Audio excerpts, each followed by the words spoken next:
Billy Crandall, and I'm addicted to Calvin and Hobbes. Is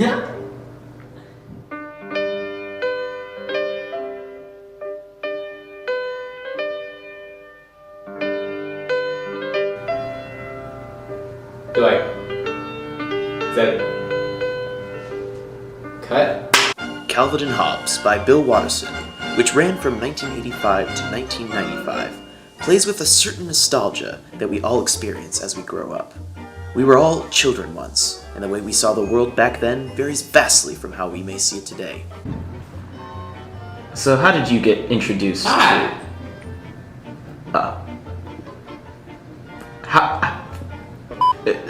how did you get introduced to Calvin and Hobbes? Well, I was, living in New York by myself, and one day I was reading the Sunday Funnies, and I said, well, who's this rambunctious young character here with this tiger?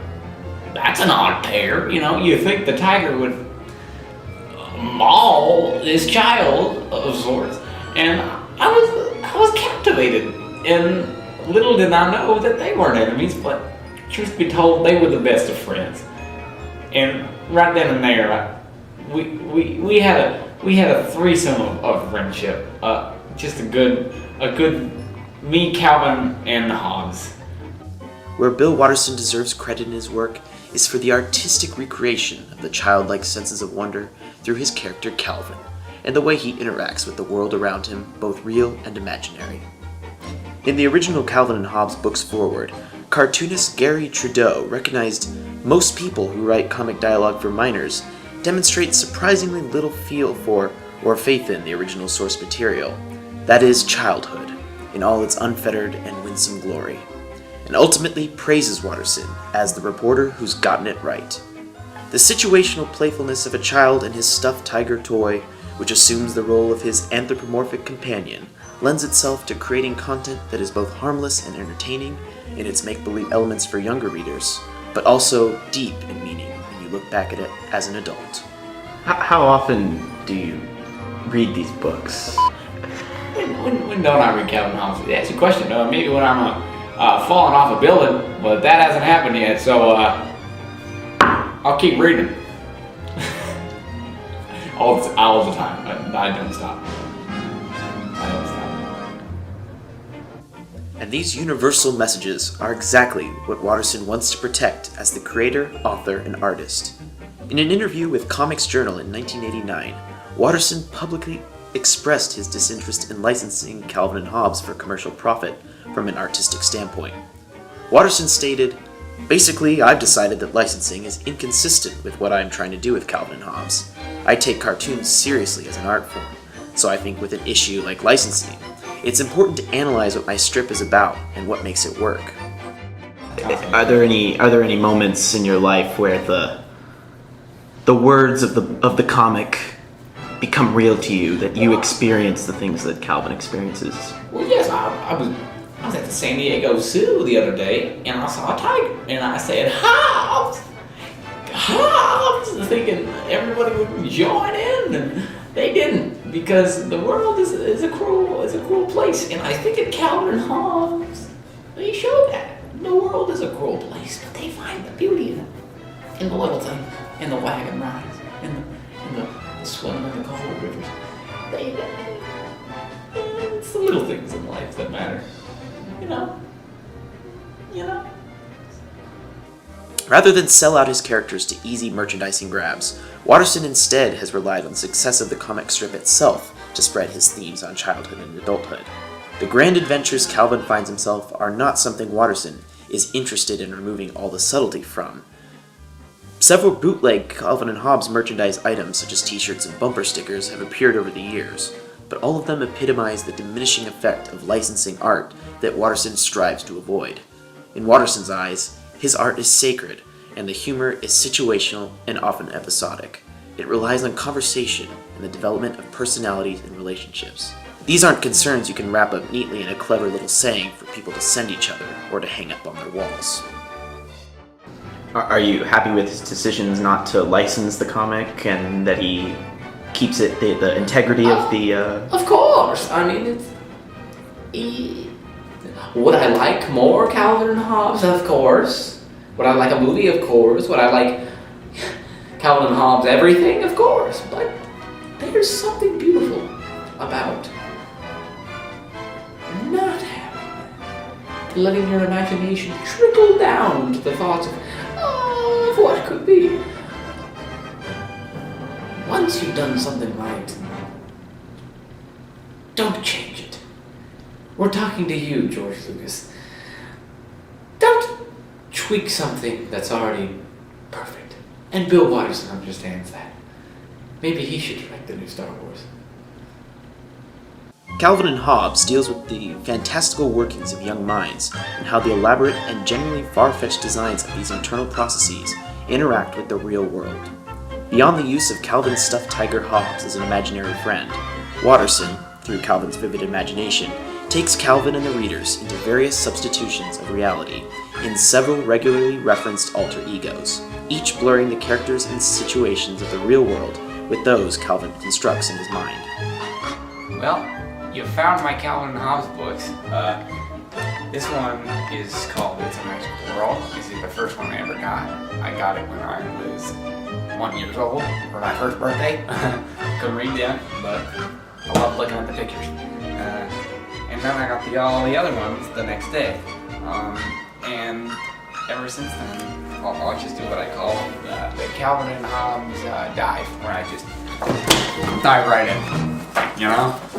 I'm swimming in Calvin and Hobbes. It's good fun for me. It's good fun. Perhaps the most recurring visual of Calvin's regular make-believe antics are those of the Spaceman Spiff adventures, in which Calvin assumes the role of an intergalactic explorer.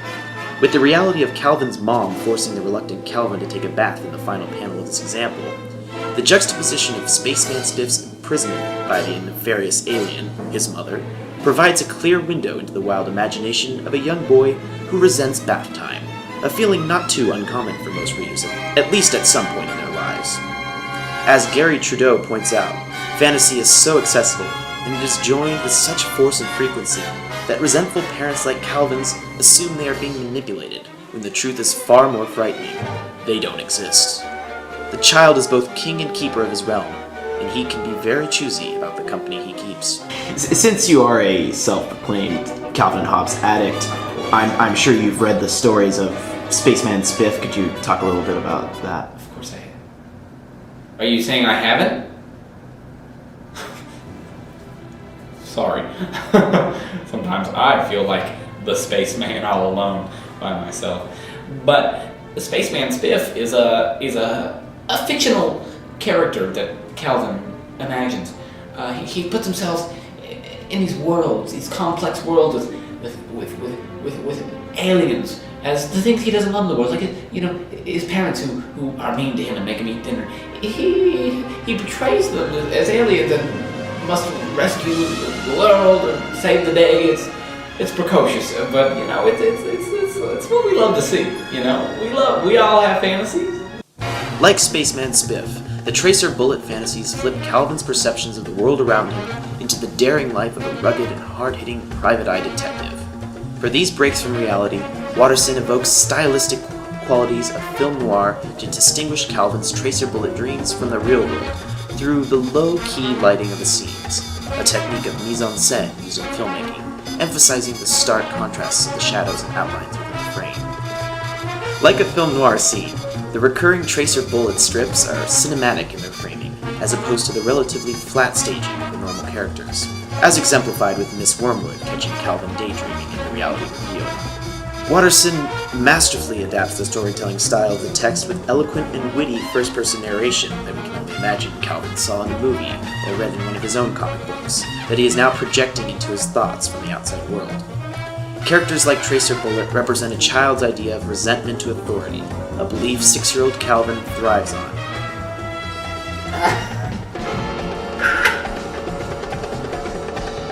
Beverly. Have you read this?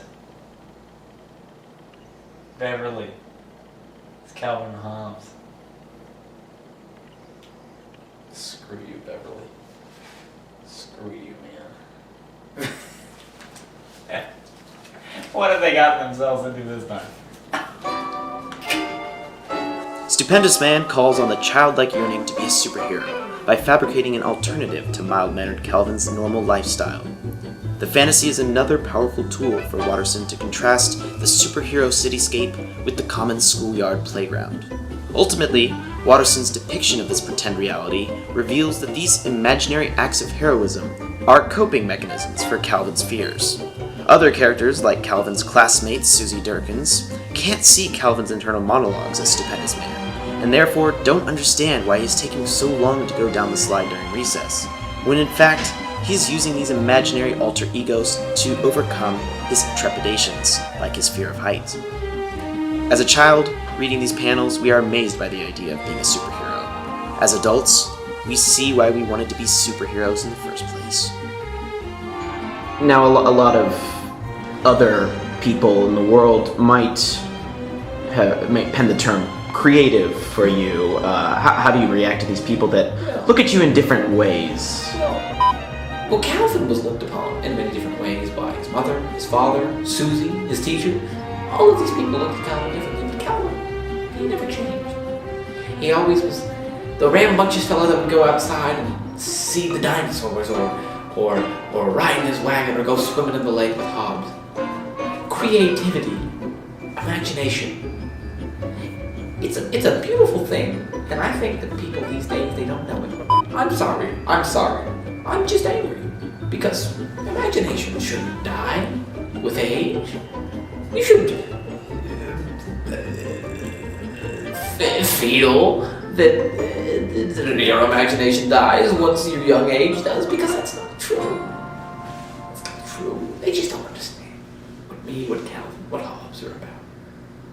Whether through Spaceman Spiff, Tracer Bullet, Stupendous Man, or any of the other alter egos Calvin creates for himself, Calvin and Hobbes works as a successful graphic art form because it stimulates the imagination, putting you in both Calvin's mind and the grounded world as you enjoy each strip that comes from its narrative.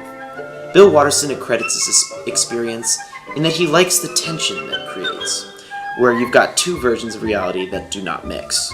Something odd has happened and neither makes complete sense, so you're left to make out what you want. Even as adults reading this text, we can feel how real the ideas of being a superhero, space explorer, or dinosaur rider were, or still are, to us. Watterson clarifies that conveying this mental involvement works because the fantasy reality question is a literary device, so the ultimate reality of it doesn't really matter that much anyway. In other words, when Dorothy's in Oz, if you want to make this obviously a dream, it becomes stupid. You confine yourself. It's important to find that balance in your own life, a balance of the imaginary and limitless youth, and a nostalgic reverence for that boundless idealism as we move forward in life. Calvin and Hobbes holds up today because it isn't in our face 24/7. It isn't the huge commercial that Bill Watterson could have made it. There aren't Calvin and Hobbes posters, shirts, and bumper stickers everywhere because the creator wanted to keep the themes intact as they were intended within their respective pages. The imaginary worlds that Calvin's alter egos inhabit are Watterson's way of exhibiting how important the imagination can be in livening up our daily experiences within grounded control. A bumper sticker with a quote or image from these comics would carry no justice in what Bill Watterson was trying to artistically convey. What do you think it's like for Calvin to have a friend like Hobbes in his life? Is that a good It influence? was wonderful. I mean, everybody wishes they had a pet tiger, you know? A pet tiger, cuddle you up, warm. I mean, someone to go out and play with. It would be magical. I mean, of course, you realize, Hobbes is not a real tiger, though. He's just a figment of the imagination.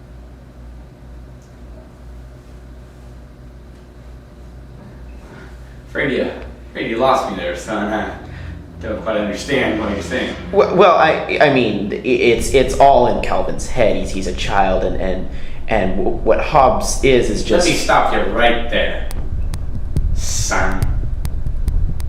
This is no imagination. This is a tiger. This has a tiger. I think you might be reading the comics wrong. That This interview is over. This interview is over. I'm taking my books back. I brought them here. They're my books. Sir, This interview is over. Duncan Hole. Suck my Duncan Hole. No. You haven't signed the paperwork yet. You gotta sign it. I don't have to sign shit.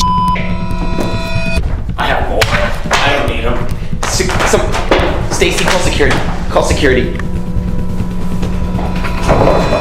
Oh no. Oh no.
I'm going to talk about Star Wars for a second.